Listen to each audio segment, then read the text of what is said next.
आज जो है विजयनगर से संबंधित दूसरा भाग है, जिसमें विजयनगर से संबंधित प्रश्नों को देखेंगे।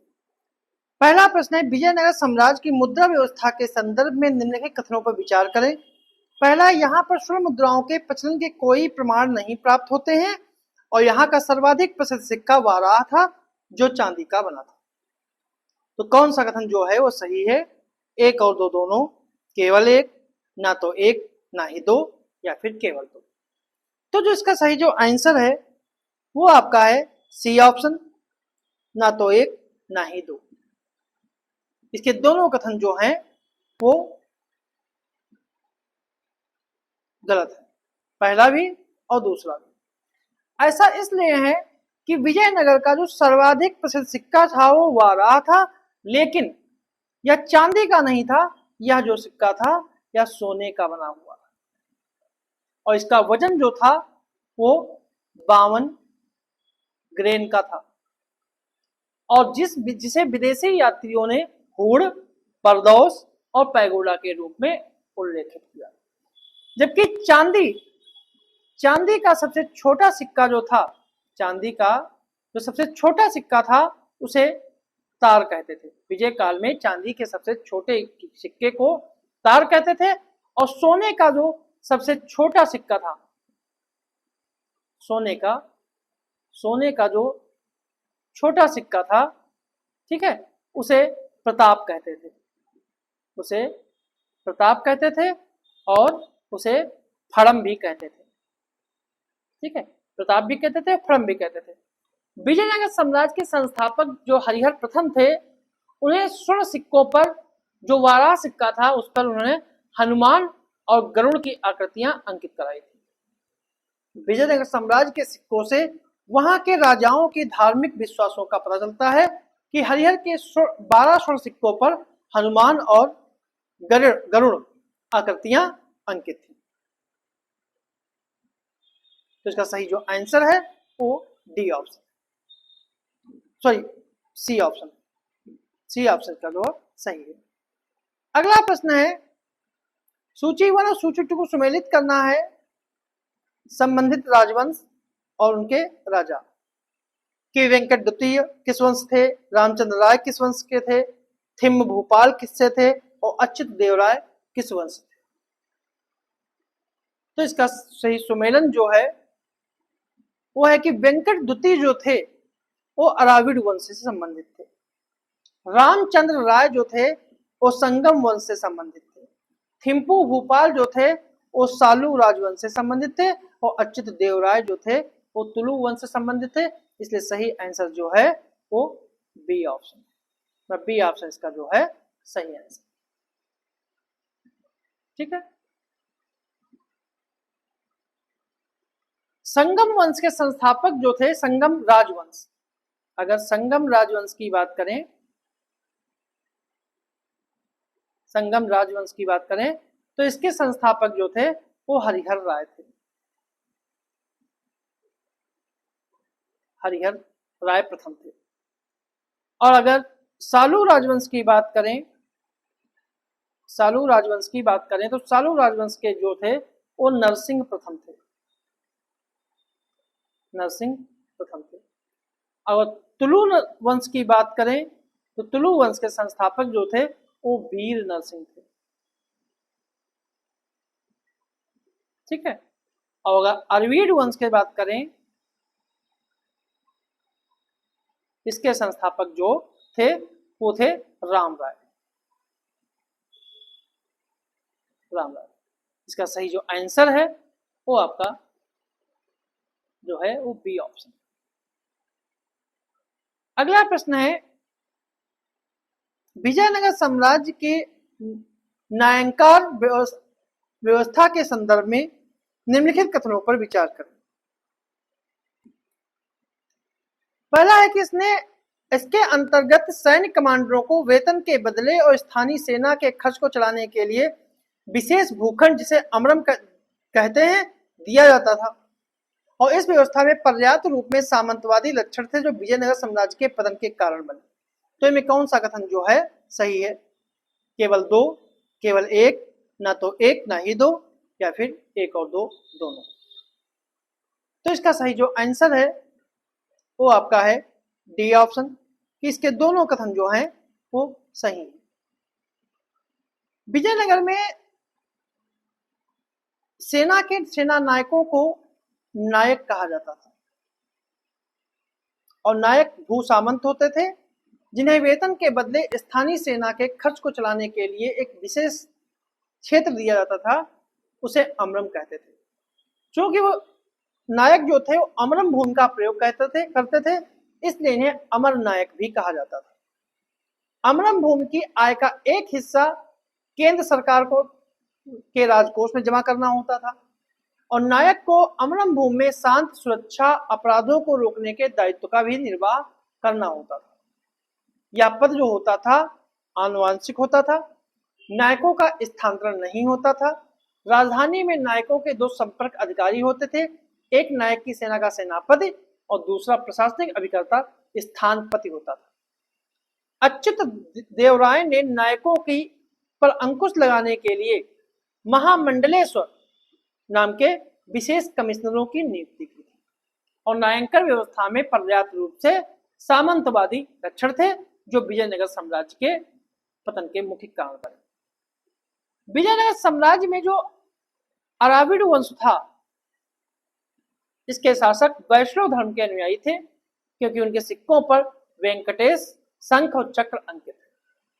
खुरासान के शासक मिर्जा शाहरुख का दूत अब्दुल रज्जाक जो था वो देवराय द्वितीय के दरबार में 1442 में आया था।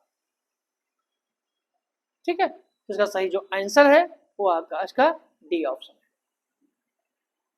अगला प्रश्न है,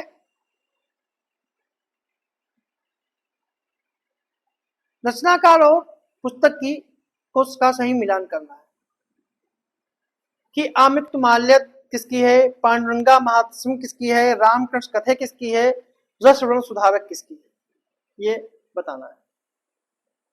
कूट के आधार पर इसका उत्तर चुनना है।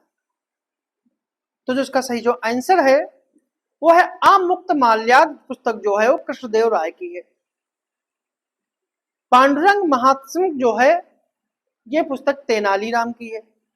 रामकृष्ण कथे पुस्तक जो है वो विश्वेश्वर की है, और रसवर्ण सुधारक जो है वो लकन्ना की। तो इसका सही जो आंसर है वो इसका ए ऑप्शन इसका सही आंसर। इसके अलावा बात करें तो बुद्ध राय चरित के लेखक जो हैं विश्वेश्वर हैं। शिव तत्व चिंता मणि के लेखक जगन्नाथ हैं। स्वरोचित संभव के लेखक पेदन्ना हैं। धर्मनाथ पुराण के लेखक मधुर हैं, और विलक्कम के लेखक हरिदास हैं। तो इसका सही जो आंसर है वो ए ऑप्शन है। अगला प्रश्न है, निम्नलिखित कथनों पर विचार करें कि विजयनगर साम्राज्य पर कुल 4 वंशों ने लगभग 310 वर्षों तक शासन किया, और विजयनगर साम्राज्य पर सर्वाधिक समय तक शासन तुलु राजवंश के शासकों ने शासन किया। तो उपयुक्त कथनों में से कौन सा कथन जो है सही है? केवल 2, ना तो 1 ना ही 2, केवल 1, या फिर 1 और 2 दोनों। तो जो इसका सही जो आंसर है वो आपका है सी ऑप्शन, केवल 1। पहला कथन सही है, दूसरा कथन जो है वो गलत है। क्योंकि विजयनगर राजवंश पर 4 राजवंशों ने शासन किया है, जिसमें पहला जो है वो है संगम वंश, दूसरा जो है वो है सालू वंश, तीसरा जो है वो है तुलु वंश, और चौथा जो है वो आपका है अराविड वंश।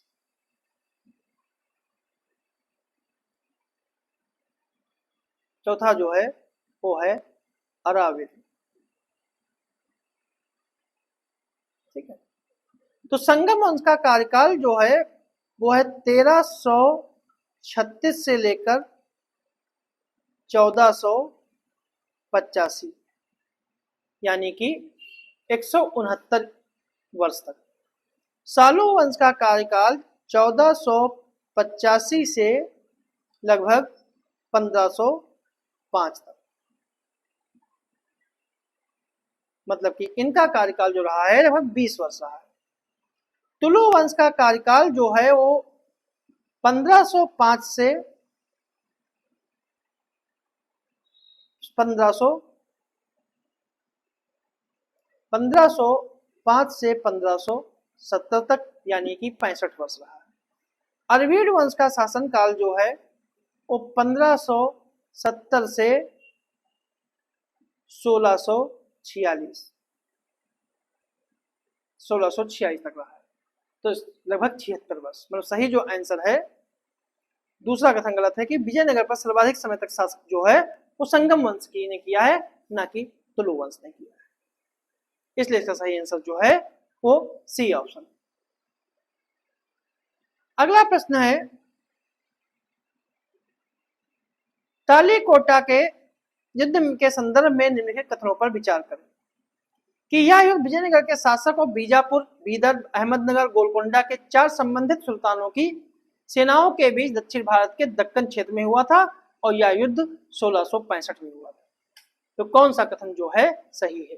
केवल दो, दोनों, ना तो एक ना ही दो, या फिर केवल एक।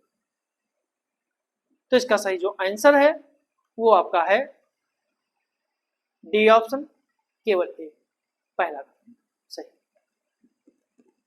पहला कथन सही है, दूसरा कथन गलत है। गलत इसलिए है कि यह युद्ध 1665 में नहीं हुआ था, यह युद्ध जो है वो 1565 में हुआ। ठीक है, और जहां यह युद्ध हुआ था वो आज जो स्थान है वो कर्नाटक राज्य में पड़ता है। विजयनगर के साम्राज्य के सैनिक विभाग को कंदाचार कहते थे और सैनिक विभाग के उच्च अधिकारी यानी सेनापति को महादंड नायक कहते थे। ठीक है, अगला प्रश्न, निम्नलिखित कथनों पर विचार करें कि विजयनगर साम्राज्य के सामाजिक जीवन में सती प्रथा प्रचलित नहीं थी और विजयनगर में दास प्रथा का प्रचलन था, जिसका उल्लेख निकोलो कॉन्टी ने किया है। तो इसका कौन सा कथन जो है सही है? केवल दो, दोनों, दोनों नहीं, या फिर केवल एक। तो जो इसका सही जो आंसर है वो आपका है ए ऑप्शन, केवल दो। और दूसरा कथन सही है, पहला कथन जो है वो गलत है, क्योंकि विजयनगर में दास प्रथा का भी प्रचलन था, जिसका उल्लेख निकोलो कॉन्टी ने किया। महिला और पुरुष दोनों वर्गों के लोगों को दास बनाया जाता था, क्योंकि अभिलेखों में दासियों को उपहार में देने का उल्लेख मिलता है। पुर्तगाली लेखक यात्री जो था डोमिंगो पायस ने लिखा है कि विजयनगर की रानियों की सेवा में बहुसंख्यक दासियां रहती थी। इसी प्रकार राज प्रसाद में रहने वाली बहुसंख्यक महिलाओं में बहुत सी युद्धबंदी महिला दासियां रहती थी। कर्ज ना चुका पाने और दिवालिया होने की स्थिति में कर्ज लेने वालों को दास या दासी बन के रहना पड़ता था और दास दासियों के क्रय विक्रय की प्रथा भी थी, जिसको बेस वेग कहते थे। और विजयनगर साम्राज्य के सामाजिक जीवन में सती प्रथा का भी प्रचलन था, जिसका उल्लेख बारबोसा और निकोलो कॉन्टी ने भी किया। नूनिज ने भी लिखा है कि स्त्रियां अपने मृत पति के साथ जलकर मर जाती थी, इससे वे अपना सम्मान समझती थी। सती होने वाली स्त्री की याद में पाषाण स्मारक लगाते थे, जिसे सती काल कहा जाता था। 1534 में मालगौड़ा नामक एक महिला के सती होना का प्रमाण मिलता है। विजयनगर साम्राज्य में समाज में वर्ग भेद के कारण भी कभी कभी सामाजिक विवाद होते रहते हैं। यही कारण है कि 1379 में एक लेख में नायक और नगर प्रशासकों को यह निर्देश दिया गया है कि यदि जातियों में कोई जाति विवाद उत्पन्न हो तो विवादग्रस्त जातियों को अपने समक्ष बुलाकर विवाद का निस्तारण करें।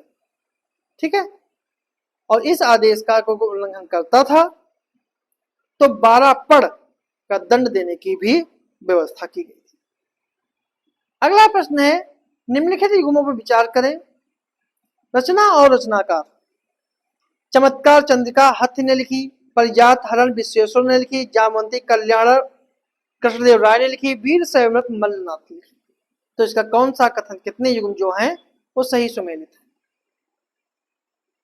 1, 2, 3 या फिर चारों? तो जो इसका सही जो आंसर है वो आपका है डी ऑप्शन, कि इसके चारों युग जो हैं सही सुमेलित है।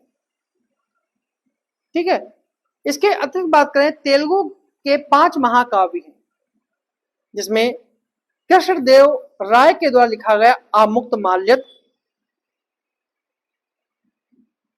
पेदन्ना के द्वारा लिखा गया मनुचरित, भट्टमूर्ति के द्वारा लिखा गया वसुचरित